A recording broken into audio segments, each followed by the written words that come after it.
Vamos a hacer un mini ejercicio a ver cómo nos resulta. Es una dinámica que se llama Yo recuerdo que.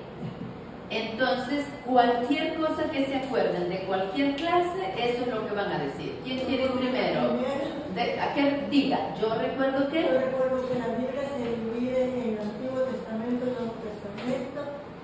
¿Sí o no? Perfecto, sí. Se divide en Antiguo Testamento y Nuevo Testamento. Sigue otro poquito. ¿Qué tenía en mente? El Antiguo Testamento se divide en 4 divisiones. Sí.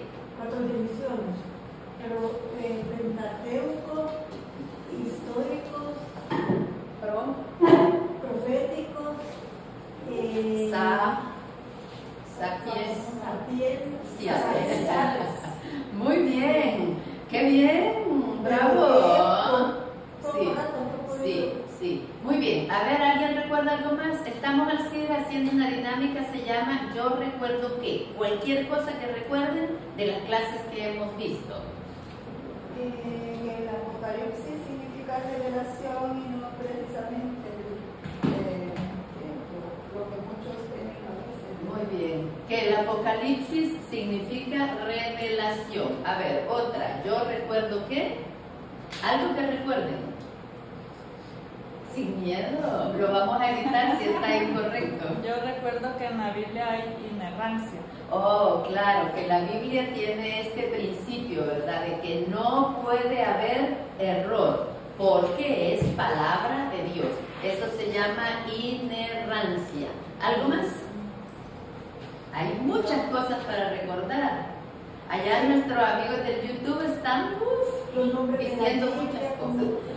Los nombres de los libros de la Biblia. A ver, digan, yo recuerdo tal nombre. A ver. Un nombre de los libros de la Biblia.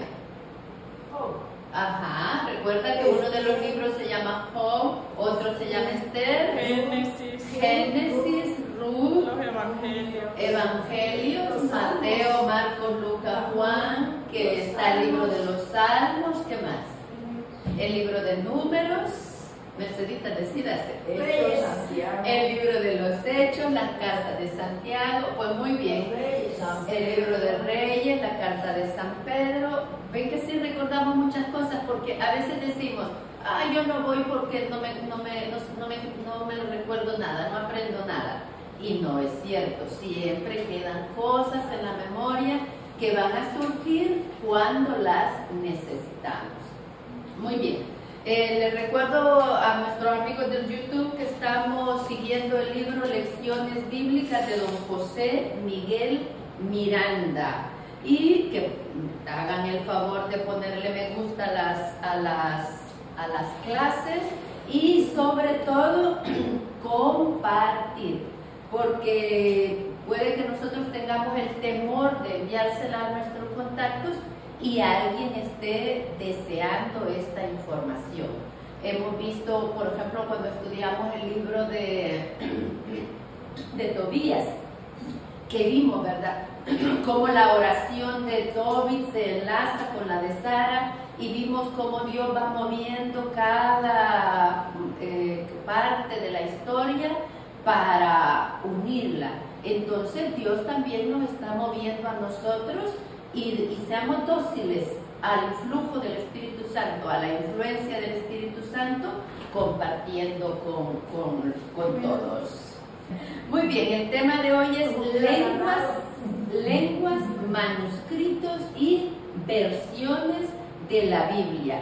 Hemos ya ido mencionando que la Biblia está escrita en hebreo, arameo y griego, que San Jerónimo la tradujo al latín, que la primera versión de San Jerónimo se llama la Vulgata. Pues todo eso hoy vamos a ordenar mejor las ideas y agregar más ideas. La verdad que el estudio que nosotros estamos haciendo es una introducción muy superficial. Cada uno de estos temas tiene una hondura que no somos capaces de imaginar. Este tema, por ejemplo, de los manuscritos, hay una página que se llama Uni San Damaso, porque es de la Universidad de San Damaso. que tiene este estudio solo Biblia, manuscritos. Y entonces también, los que quieran al terminar la clase, darle una miradita, y así se llama, Uni San Damaso, Biblia, manuscritos, y ahonda mucho en los manuscritos y las versiones y las lenguas. Perfecto, entonces la primera pregunta es: ¿en qué lengua se escribió la Biblia? En hebreo se escribió todo el Antiguo Testamento. El hebreo es antes que el arameo. El hebreo, sus raíces se encuentran en las lenguas semitas, y semita viene de Sem, que desciende del tercer hijo de Adán y Eva. Entonces esas son las relaciones que hay de los orígenes de esta lengua que aprendieron el pueblo hebreo en Canaán, de los cananeos. El hebreo se escribió casi todo el Antiguo Testamento. Era la lengua propia del pueblo de Israel. Su origen es bastante oscuro. Parece que comenzaron a hablarla los cananeos y después la adoptaron los israelitas a partir de su estadía en Canaán. La verdad que estas dominaciones que tuvieron los hebreos, ¿verdad?, también los hacían políglotas, porque aprendían las otras lenguas de los imperios que los dominaban. Entonces tenemos claro, ¿verdad?, en hebreo, que probablemente aprendieron en Canaán. Canaán, que nos recuerda la tierra prometida, ¿verdad? Muy bien. Y otro idioma, en arameo. A medida que se fue perdiendo el hebreo, cobró fuerza el arameo. El arameo, lengua más antigua que el hebreo, se escribieron pocas cosas. El arameo comenzó a introducirse en Israel hacia los siglos IV y III antes de Cristo, y tomó tanta fuerza que llegó a suplantar la lengua hebrea. Incluso Jesús hablaba con el pueblo en uno de los dialectos arameos. También Pablo habló en arameo. O sea que efectivamente era una lengua más antigua, pero se fortaleció tanto que suplantó al hebreo. Esa es la idea exacta.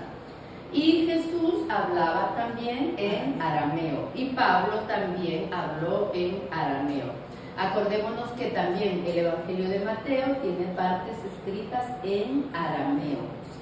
Es claro que ellos dominan esas lenguas, ¿verdad? Tanto el griego como el arameo. Y 3 en griego. Fueron escritos algunos libros del Antiguo Testamento, como el de la sabiduría y el segundo de Macabeos, y todo el Nuevo Testamento.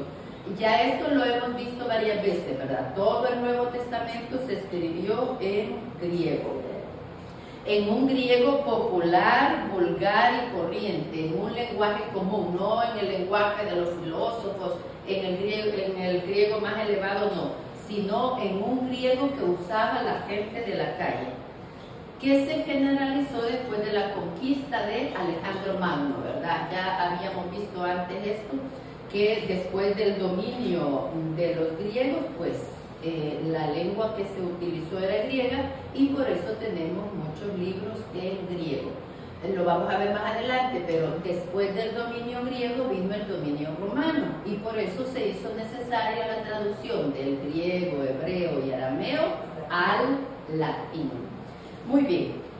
El material que los escribientes empleaban para los textos primitivos de las escrituras fue el papiro. Hemos visto a veces en algunas historias, ¿verdad? Era un arbusto acuático que crece en el río Nilo. Entonces cortaban los tallos, los procesaban porque, bueno, los machacaban, los secaban y los iban uniendo. Eso hacía que la escritura tenía que ser solo de una forma, ¿verdad? Porque si no, no funcionaba. Entonces, sí, y entonces, sí, duraba poco, y por eso es que hay tantos perdidos. Y luego el pergamino, sacado de la piel de los animales. O sea, en esa época se escribía en papiro y en pergamino. El pergamino, como la piel de los animales. Sí, antiguamente nuestros títulos aquí los hacían en pergamino, ¿verdad? Sí, todavía en pergamino, se hacían en pergamino porque duraba mucho más. Y más tarde se fueron formando los códices, que constaban de varios fascículos de 4 folios o cuadernos. Y de aquí se pasó al libro moderno. O sea, esa, digamos que esa es la historia de los libros, ¿verdad? Se empezó a escribir en papiro, luego en pergamino. Hubo una época en que también se escribía en tablillas de barro. Cuando estaba fresco el barro, con una puntilla se escribía, con el riesgo también de que se rompía, ¿verdad? Pero son parte de la historia de cómo se ha ido escribiendo a través de las épocas. Los 70, como veremos después, tradujeron a este idioma popular griego los libros escritos en hebreo. La semana pasada que vimos la canonicidad de los libros de la Biblia, hablamos de los 70, ¿verdad? Ellos fueron 72 sabios judíos, 6 por cada una de las tribus de Israel, que tradujeron la Biblia de hebreo y arameo al griego. Muy bien. Las lenguas semitas, hebrea y aramea, se diferencian notablemente de la griega. También eso lo mencionamos cuando hablamos de las lenguas, ¿verdad? Las primeras expresan sus ideas a base de muchas imágenes, parábolas y dichos. Lo vimos cuando estudiamos la literatura, los géneros literarios en la Biblia. Las lenguas semitas usan muchos símbolos, muchas parábolas, muchos dichos, mientras que las otras son más aptas para formular ideas abstractas y filosóficas. La lengua griega, pues su filosofía era elevadísima para su época y quizás también para la nuestra, ¿verdad? Sí. Entonces su lengua es mucho más fácil de expresar ideas abstractas, ideas filosóficas. Esta es la causa para que muchas veces el hombre moderno y occidental se vea en dificultades para traducir y entender lo que ha sido pensado y escrito de manera oriental, y más tratándose de libros tan antiguos como la Biblia. Entonces es bien importante, lo hemos mencionado antes, ¿verdad?, que habiendo tanta época de diferencia, eso hace que sea más difícil la comprensión de los libros.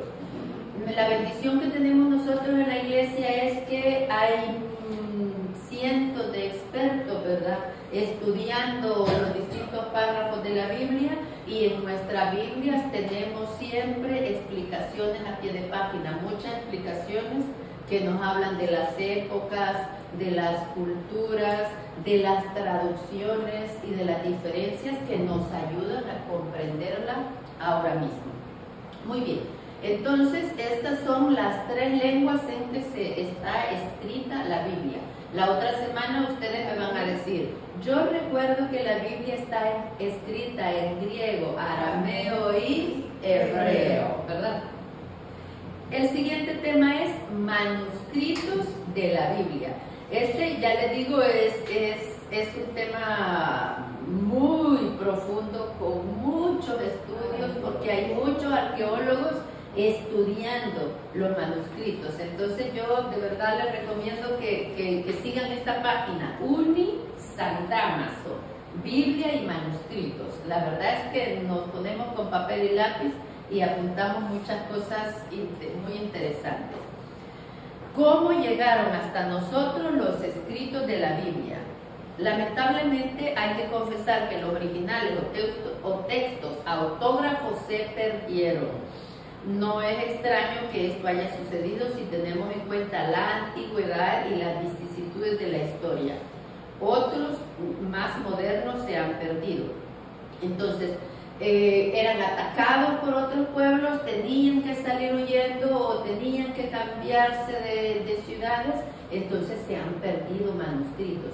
Además, quizá también influye nosotros también, ¿verdad?, desechamos libros sin darle ninguna importancia. Actualmente todavía las naciones se enfrentan unas a otras, incendian bibliotecas sin tantita pena, como dice la canción, sin tantita pena. Entonces quizás en esa época era lo mismo, ¿verdad? Sin tantita pena destruían, o esto ya está feo, lo voy a tirar, y entonces se ha perdido mucho. Sí, sí. Sí. Entonces hay que tener en cuenta eso, ¿verdad? Que por eso se ha perdido tanto, pero tenemos mucho, ahora lo vamos a ver. Sin embargo, conservamos su contenido gracias a copias. Y ahora que veníamos con Andrea, le digo yo, tiene sentido que haya tantas copias, porque si cada uno querría una para su sinagoga, ¿verdad? Entonces, claro, había un libro y empezaban todos los escribas. ¿Qué hacían los escribas? Escribir, transcribir. Entonces, por eso tiene sentido, y gracias a Dios que nos han llegado copias. No tenemos auténticos, pero tenemos copias muy certificadas de que son exactas a los originales. Conservamos su contenido gracias a copias escritas a mano, llamados manuscritos. Estos sí son muy abundantes. Y vamos a ver el primero. Acuérdense, el tema es manuscritos de la Biblia. 1.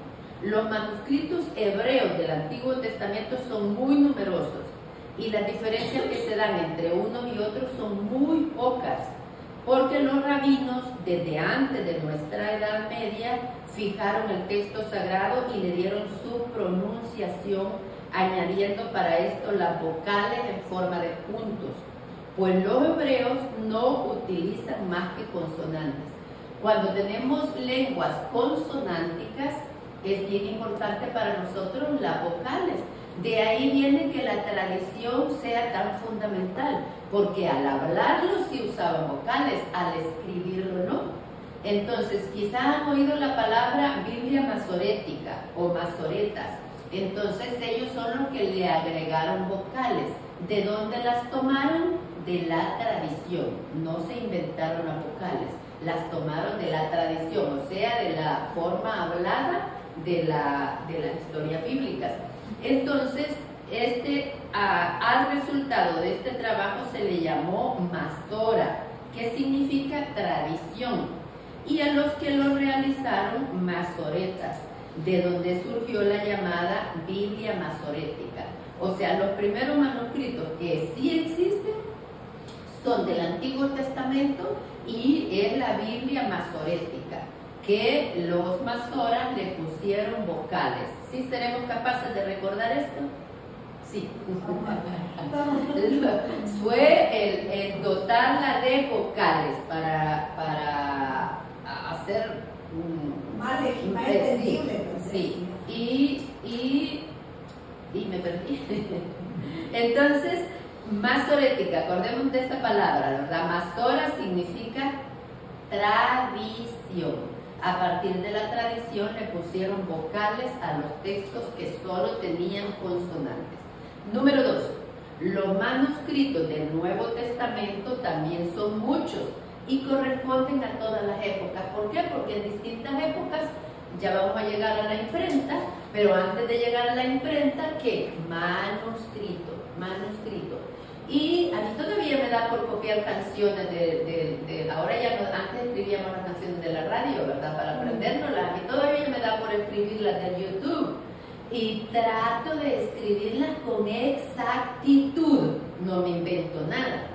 Cuanto más los que hacían los manuscritos tenían que tener ese cuidado, ¿verdad? De que fuera exacto.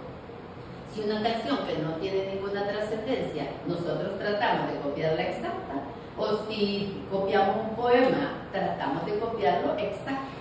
Entonces, es de esperar que los autores, los que copiaban, los copistas, trataran de hacerlo lo más exacto posible, porque aquí no estamos hablando de traducción, estamos hablando de manuscritos. O sea, tomar un texto y hacer un manuscrito para otra sinagoga o para una familia que lo encargó o para una biblioteca. Entonces el cuidado era extremo.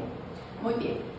El más antiguo de los manuscritos parece ser el de Ryland, que contiene parte del capítulo 18 del Evangelio de San Juan.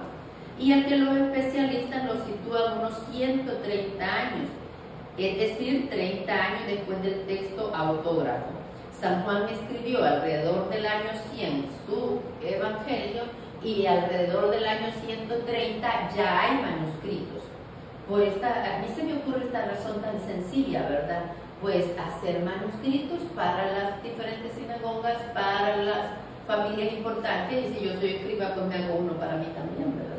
Entonces, tiene sentido de que haya distintas copias. 3. Códices más famosos. Entre los códices o manuscritos más famosos que aún se conservan está vamos, 1, 2, 3, ¿verdad? Manuscritos en la Biblia. 1, el masorético. 2, los de Ryland. Y ahora 3. De los 3 hay subdivisiones. Manuscrito Vaticano. Se llama así porque está en la Biblioteca del Vaticano en Roma. Está en forma de hojas que miden unos 30 centímetros cada página. Se compone de 3 columnas, notándose una diferencia entre los libros poéticos del Antiguo Testamento, que se compone solo en 2 columnas. Es una Biblia casi completa. Los 2 testamentos están completos excepto por muy pocos versículos.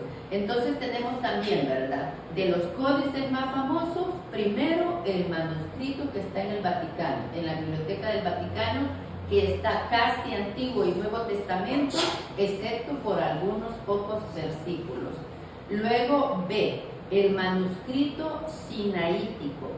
Se llama así porque fue descubierto en el convento de Santa Catalina del Monte Sinaí. El afortunado descubridor fue el sabio alemán Constantino Tischendorf, cuya vida dedicó a descubrir manuscritos antiguos.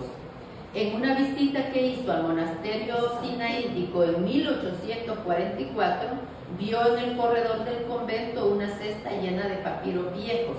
Los examinó y eran nada más y nada menos que manuscritos del Antiguo Testamento. No eran demasiados, pero en 1859 volvió al monasterio y encontró otros. Primero los llevó a la Biblioteca Imperial de Leningrado y actualmente se encuentran en el Museo Británico. En la página que les estoy diciendo de la Universidad de San Damaso, explica el padre de que fue un regalo que le dieron a la realeza en esa época, ¿verdad? Luego llegó a la biblioteca y le dieron poca importancia y lo vendieron en 100.000 libras al Museo Británico. Y luego vamos a ver que hay otras manuscritos que están en el Museo Británico. Y él explica mucho más, se ve que tiene muchas más fuentes porque su estudio es exactamente Biblia, manuscritos. Y entonces dice que Tischendorf andaba paseando con uno de los monjes del convento y ya que regresaban de pasear, el monje lo llevó a su celda y en un lienzo rojo, dice él, le mostró un libro que tenía ahí envuelto. Y Tischendorf dice, tuve que controlar mi entusiasmo para lograr obtenerlo, dice, porque el primer hallazgo que hizo, él se entusiasmó mucho, se alegró mucho y no logró que él se lo dieran. Entonces, ya ahí dice, tuvo que controlar su entusiasmo y así fue como logró que se lo dieran para llevárselo a su habitación y estudiarlo. Y entonces, precisamente, era verdad este manuscrito de la Biblia. Luego, C, manuscrito alejandrino, llamado así por haber pertenecido a la biblioteca de Alejandría. El otro día estudiamos es precisamente estos del canon alejandrino. Se halla hoy en el Museo Británico desde 1757. Este códice fue escrito probablemente a mediados del siglo V. Contiene la mayor parte del Antiguo Testamento y del Nuevo Testamento y se encuentra en muy buen estado.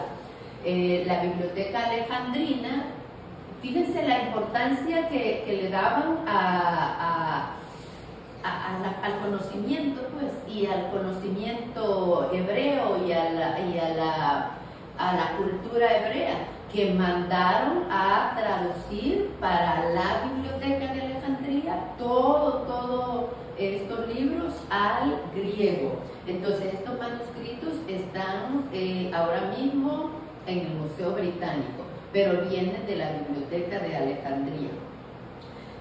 Ahora no recuerdo, pero en uno de los libros que dimos hace un tiempo les conté, ¿verdad?, de los miles de volúmenes que tenía en aquella época la Biblioteca de Alejandría. Y para variar, también se quemó todo completo. Muy bien, y de los manuscritos de Qumran, ¿les suena esto de Qumran? Estos son más actuales y se oyen más. Los manuscritos de Qumran, su descubrimiento ha tenido honda resonancia en nuestros días. Los encontró en la primavera de 1947 un pastor beduino en una de las cuevas que existe en un lugar llamado Qumran, cerca de Jericó y frente al Mar Muerto. Por eso a veces también se dicen los manuscritos del Mar Muerto. Y entonces un pastor beduino que andaba buscando una cabra que se le había escapado, tiró una piedra dentro de una cueva y oyó que se quebró algo. Y entonces entró a ver y eran tinajas de barro y contenían pergaminos. En una de las cuevas halló 8 vasijas que contenían viejísimos pergaminos. Viejísimos pergaminos. Entonces, a partir de este hallazgo, pues empiezan tanto los arqueólogos como los beduinos a buscar más cuevas y más manuscritos. ¿Cuál sería el interés de los beduinos en hallar más manuscritos? Pues venderlos a los antropólogos que también los estaban buscando, ¿verdad? Entonces, el que los encontraba primero. Entonces se revisaron otras cuevas de los alrededores y otras cercanas al oasis de Ain Fesca, y se encontraron numerosos manuscritos. Fíjense, acabo de leer, ¿verdad? 1947. Ya vamos a ver cuántos años estuvieron guardados esos pergaminos. Si mal no recuerdo, también eso ayudó a confirmar que todo lo escrito era cierto, sí, coincidía con todo lo que estaba en la Biblia. Hay unos manuscritos, el de Isaías, casi exacto a lo que nosotros tenemos en la Biblia. Y por eso irrita a veces que se ponga tan en duda, todo lo de la Biblia se pone en duda. Y es la que tiene más antiguos manuscritos que fundamentan que es la verdad. La Biblia es la que tiene más antiguos manuscritos que fundamentan que ha sido transcrita y traducida fielmente, también gracias al Espíritu Santo, ¿verdad? Bueno, en total sumaban 600 manuscritos, en su mayoría escritos en hebreo. Solo estamos hablando de los de Qumran. Entre ellos había 150 que correspondían a texto bíblico, o sea, no todos eran bíblicos, también eran manuscritos antiguos de otras ciencias, especialmente Isaías. Los no bíblicos, pero religiosos, son también de mucha importancia, ya que nos dan a conocer el medio espiritual y judío tan próximo a Jesucristo. Fíjense qué bonito, aunque no sean bíblicos, nos dan a conocer el entorno religioso de la época. Se cree que estos manuscritos pertenecen a una biblioteca de algún monasterio de esenios, especie de monjes judíos. En la época de Cristo oíamos, ¿verdad?, judíos fariseos, saduceos, y se ve que también otra rama eran los esenios. A lo mejor en algún momento que les tocó que ir a la guerra o ir por la guerra, lo que haya sido, cuidadosamente guardaron en las cuevas sus manuscritos, y eso hizo que los encontraran en vasijas, que los encontraran en buen estado, entre comillas, ¿verdad? En buen estado. Es probable que algunos manuscritos daten del siglo IV y III antes de Cristo. o sea que estamos hablando de hace 2300 años, es probable que algunos de estos manuscritos daten del siglo IV al III antes de Cristo, con lo cual poseeríamos copias 1000 años más antiguas que las hasta ahora conocidas y algunas más próximas a los escritos autógrafos. Es interesante que el manuscrito de Isaías es más o menos idéntico al de nuestra Biblia, lo cual es ciertamente garantía de autenticidad, lo que decíamos, ¿verdad? La gran importancia de todos esos manuscritos es que garantizan la autenticidad de lo que ahora tenemos en la Biblia. Y ciertamente que a mí me gusta mucho la filosofía griega y yo creo que en el mundo intelectual nadie pone en duda lo que escribió Platón, lo que escribió Aristóteles, se usa, o sea, se le tiene gran respeto, gran honor, y en cambio todo lo de la Biblia todo se pone en duda. Y tiene más garantía de autenticidad todo lo que encontramos en la Biblia. Sí, sí, sí. Muy bien. Es importante también anotar, que los manuscritos más antiguos que existen como conocidos son precisamente los relacionados con la Biblia. Hay manuscritos de autores antiguos, pero mucho más tardíos que los bíblicos. Por ejemplo, los que se refieren a las obras de Sófocles, Esquilo, Tucídides, son 1400 años posteriores a sus autógrafos. Imagínense, las primeras copias, las copias más antiguas que se tienen de estos filósofos griegos, los manuscritos datan más o menos de 1400 años después de que ellos lo escribieron. No cabe duda que hubo, entre esos 1400 años, hubo un sinfín de copias que se han perdido, ¿verdad? Pero lo importante es que son 1400 años, hay de diferencia entre el manuscrito que se conserva y el que escribió el autor. Especialmente a través de los de Platón, los últimos manuscritos que se tienen los primeros manuscritos que se tienen de Platón, o los manuscritos más antiguos, tienen 1300 años después de que Platón lo escribió. El primer manuscrito que se conserva tiene 1300 años. Y otro filósofo griego, Demóstenes, también.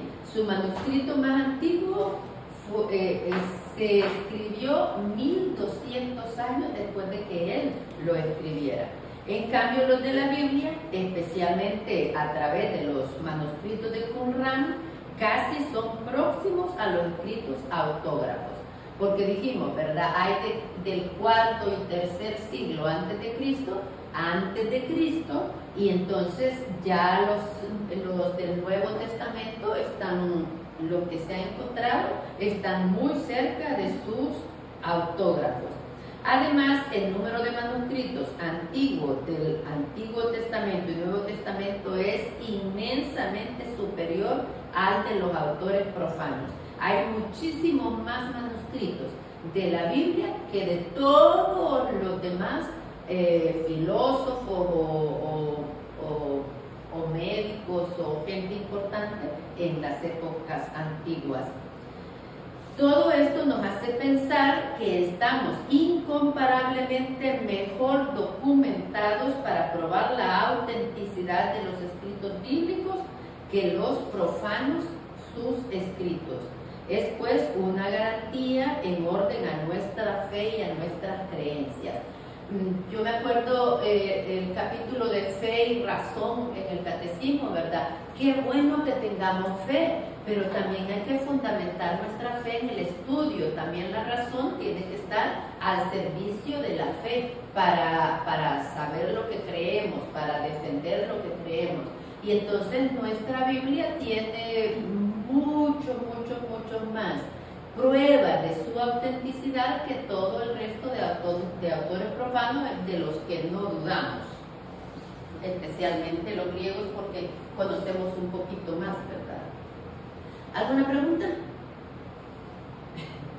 Muy bien. El tercer tema es versiones de la Biblia. Acuérdense que ahora el tema era lenguas, manuscritos y versiones.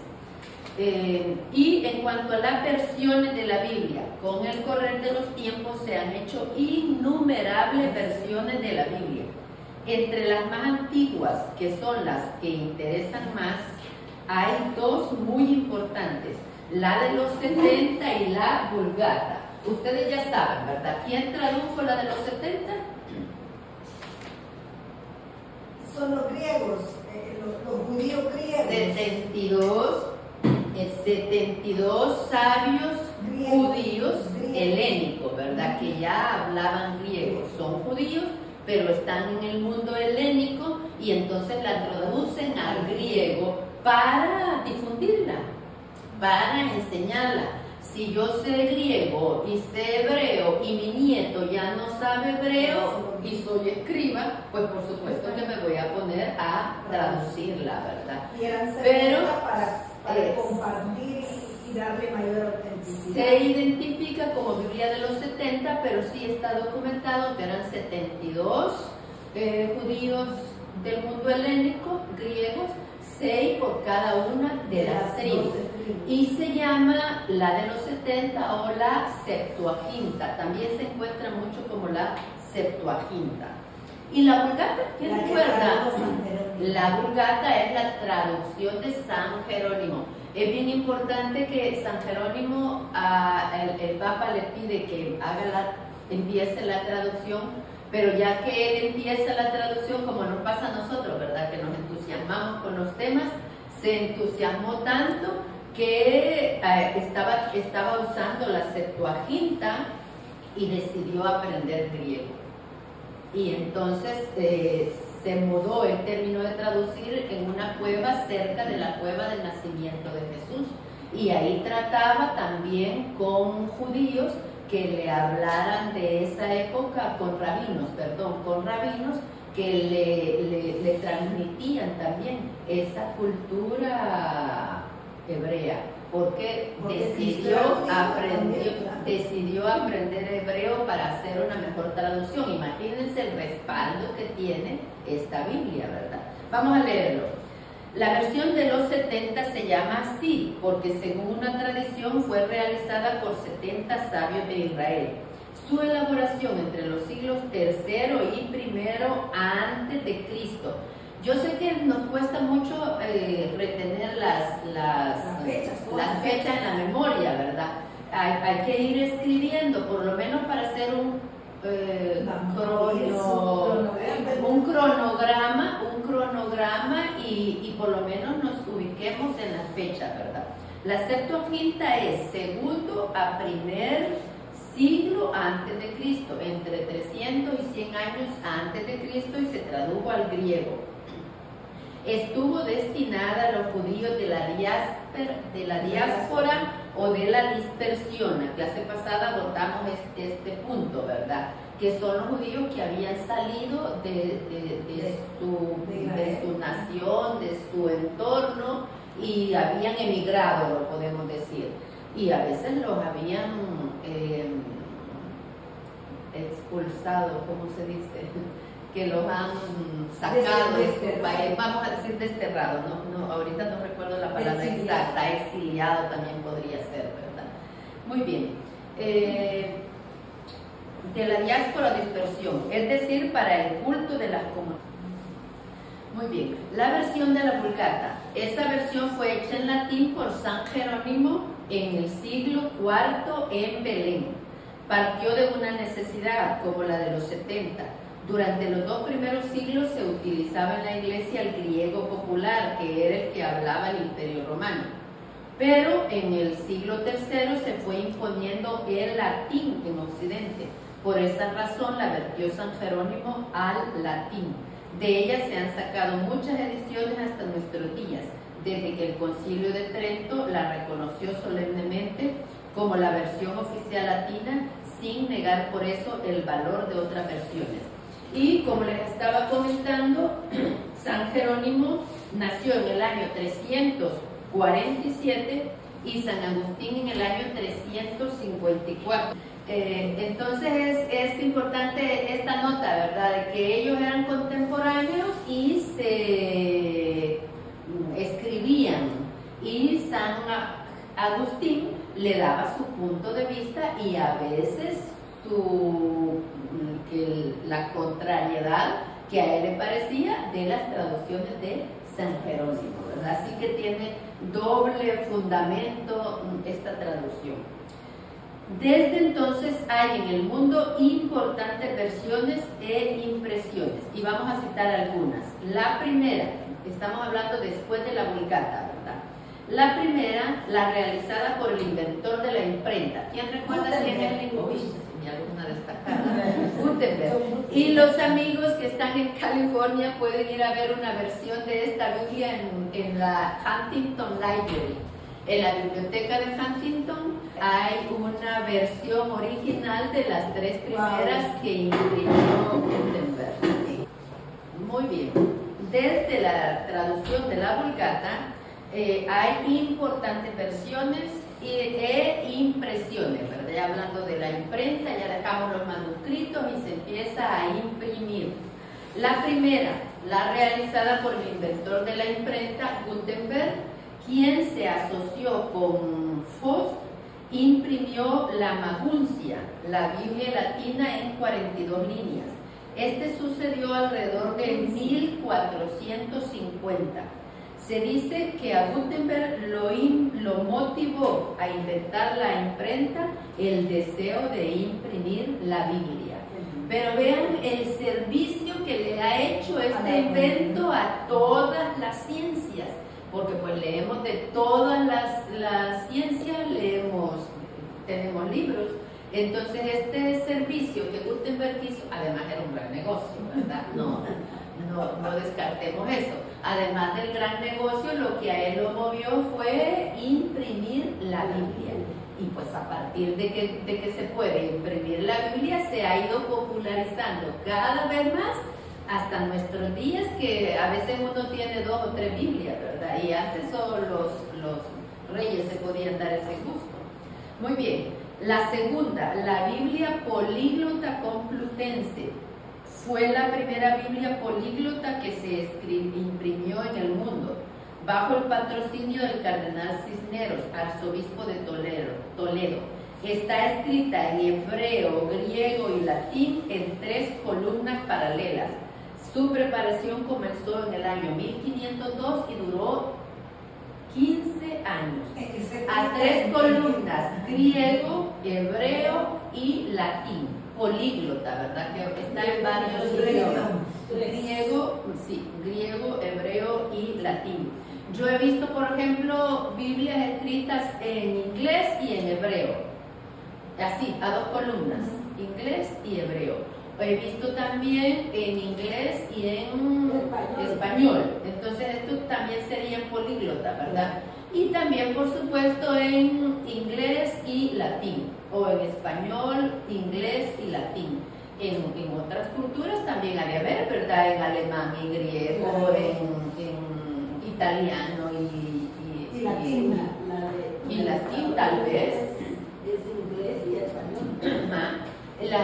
Existe, sí, en Estados Unidos, precisamente en el sur de California y en otros estados que hay mucho latino, pues sí se encuentra en español y en inglés. En la parroquia donde yo daba catecismo teníamos nuestro libro para dar la clase, la teníamos en español y en inglés. Es muy común que sea bilingüe cuando las 2 lenguas tienen más o menos la misma fuerza, ¿verdad?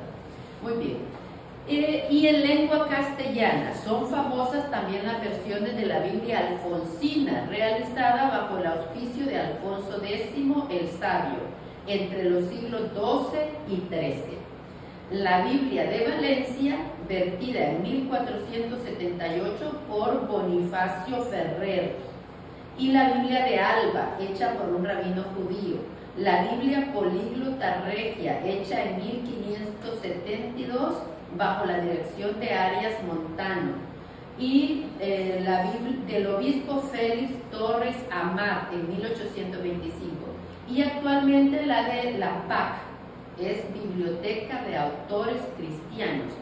También es como la Nácar Colunga, la Bover Cantera y la de Jerusalén, quizá la más perfecta y más completa. Esto quizás nos vamos a tener que pasar a la Biblia de Jerusalén. La más perfecta y la más completa. Yo les he mencionado muchas veces, ¿verdad? A mí la traducción me gusta mucho más la de la Biblia de Jerusalén, pero uso la latinoamericana porque para enseñar tiene muchas más explicaciones, y entonces eso me ayuda a tener confianza en lo que digo, porque pues si está en la Biblia yo lo digo con toda confianza. Muy bien. Y entre las traducciones protestantes figura la Reina Valera. En 1569 fue traducida en Basilea, en Suiza. Es la que más usan nuestros hermanos separados. Es de observar que cada día hay más versiones en todas las lenguas, hasta el punto que se ha traducido a más de 2000 lenguas. Entonces, sí, sin duda es el texto más traducido, ¿verdad? Incluso a dialectos que hablan poco, que se habla poco. Dice acá que hay 289 traducciones habladas solo por el 5% de la población, y está traducida a 700 dialectos y lenguas. Solo algunos libros aislados de la Biblia. Hay algunos dialectos en los que no está traducida toda la Biblia, sino solo algunos libros o partes. Muy bien, preguntas sobre las versiones de la Biblia. Las más importantes, ¿verdad? La Septuaginta, que vamos a seguir mencionando, y la Vulgata. Luego también hay Biblias ecuménicas. Acordémonos que desde el Vaticano II el esfuerzo del Papa Juan Pablo ha sido a unirnos, ¿verdad? Todas las iglesias cristianas que estemos unidos. Entonces, desde el Concilio Vaticano II, el Concilio de la Unidad Cristiana, existe un movimiento muy fuerte en este sentido.